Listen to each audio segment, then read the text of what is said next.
not against APC because of the plan, but because Tinubu is not credible, Renomokri says. Ahead of the 2023 presidential election, most Nigerians have already chosen their preferred candidate, and Renomokri, who is popular for his political opinions, has, just like most Nigerians, chosen Atiku Abubakar as his preferred candidate.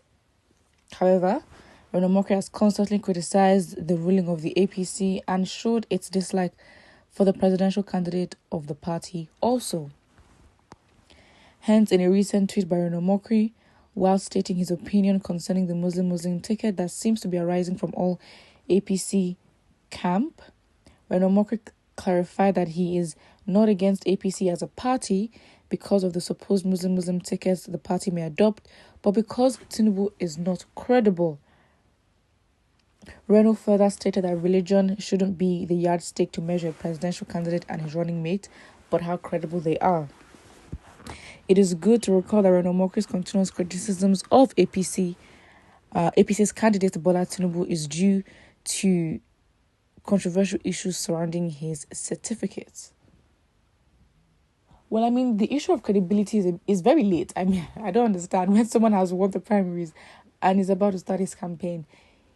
He's even yet to choose his running mate, and we're talking about his certificates. Not that it's not a valid reason for us to have a conversation about, but let us be realistic with where we're putting our time and energy. If it is going to count as a factor to disqualify him, okay, fine, we can have a conversation. But even with the Supreme Court having a ruling for Buhari's case saying that he doesn't need a WAEC certificate to be president, then what does that say? You know, the foundation has been set, the standard has been set. So it's like, why are we still having this conversation? Again, with credibility and his certificates, there are stories flying up here and there, and there have been different narratives.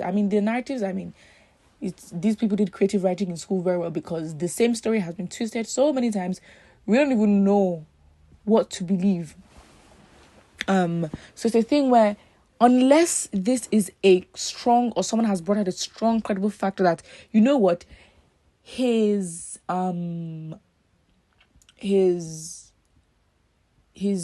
suspicions we have with his character, if these are grounds that could disqualify him from the race, then we can start having conversations. But if it's not going to disqualify him or adversely affect him, then why are we having conversations? This is just going into emotions, personal feelings, and what you think is right or what you think is best. Like, it doesn't make sense.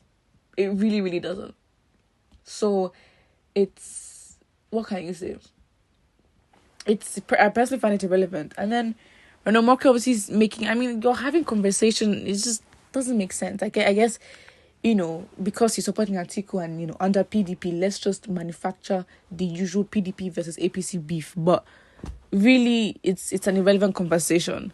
Doesn't add to anything. It literally does nothing. I can't even think of any reason as to why it would do anything. I mean, he says hashtag table shaker. You're not shaking anything. You're not shaking anything. I mean, those that would decide to be on the table to be shaken, I mean, that's their own. But it's not really doing anything for us, to be honest. Now let's look at people's opinions. Atiku is the one that is credible. Deception is your second name. So it's not a thing where, instead of you trying to bash another party and its presidential candidate, so why is your candidate more credible? That is the question you need to ask.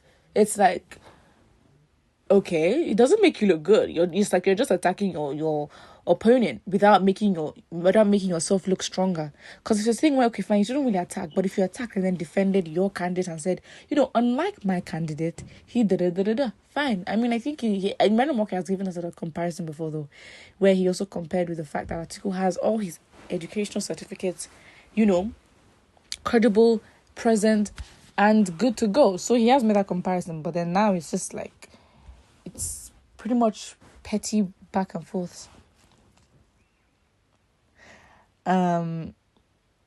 Is Atiku credible? Reno should answer this.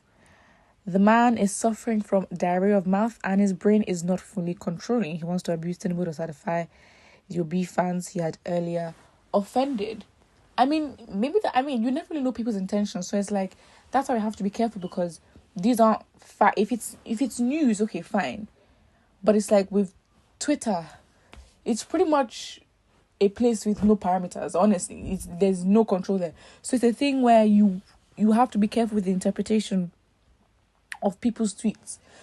You really have to be careful, and people can write whatever they like with their intent, but then obviously, there's also implied meanings as well as, you express and explicitly say what you want to say. We can see the implicit meanings and you're like, is this what you're trying to say? But then factually they didn't say it, so you can't really hold anyone to account. That is literally where Twitter, that's the strength of Twitter, if you want to say. So it's not anything surprising in any way, but the conversation is so, for me personally, I'm like, how is it not obvious to everyone that this is such a distraction? I mean, how can we be arguing about his certificates? Like, it's just, the conversation is just long. I mean, ideally, for that kind of conversation, there should be something else in the media that would take over, if that makes sense. That would take over or replace that news. But it hasn't been replaced by anything else. And it's a thing where it's like, is it really that deep for you guys? I mean, then don't vote for him. If you don't find him credible, then it's simple. Don't vote for him. But you continue to have this conversation, giving this man more relevance. You just fuel the fire. You add more name. It's helping him anyway to keep him relevant in the space. However, it's like, if we're going to use our energy to discuss where his certificates are, we are very much, it's giving idleness, it's giving joblessness, because there are certain things and certain conversations we're meant to be having, more key conversations, like how can we hold INEC accountable to make sure these votes go well, and they won't start telling us that, one server, if they're going to be spending money, INEC should start spending money on getting better equipment before the election. This is the conversation that we're meant to be having, because INEC is a third party. INEC should not have any relations with any party. They shouldn't. So it's like, we should deal with them. That's why I'm literally trying to provide a better solution, a better conversation to have. INEC should not be affiliated with any party. So now the conversation with them should be Nigerians talking to a body that should be working with us, and we're meant to be telling the body what to do. So it's a thing where now the better conversation we need to have is, INEC, you need to prove to us, you need to start investing in getting better technology and better service for how the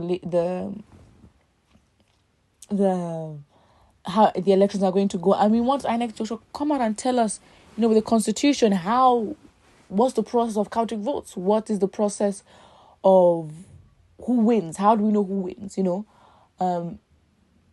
Elections are big. It's like you are literally changing or refiguring the whole country in every single way, from governors to local government chairmen to senators to everything. So yes, it would be that, yes, presidency is a big thing, but it's a big task for Nigerians, because it's like, everyone has to take responsibility for where they're from, and as much as you want to choose a president, you also have to choose who would work best with your president, representing you in a place where you have a closer proximity to power. That's where the question is at. So yeah, that's the kind of conversations we're meant to be having. Put what you think about it in the comment section below, and don't forget to like and subscribe.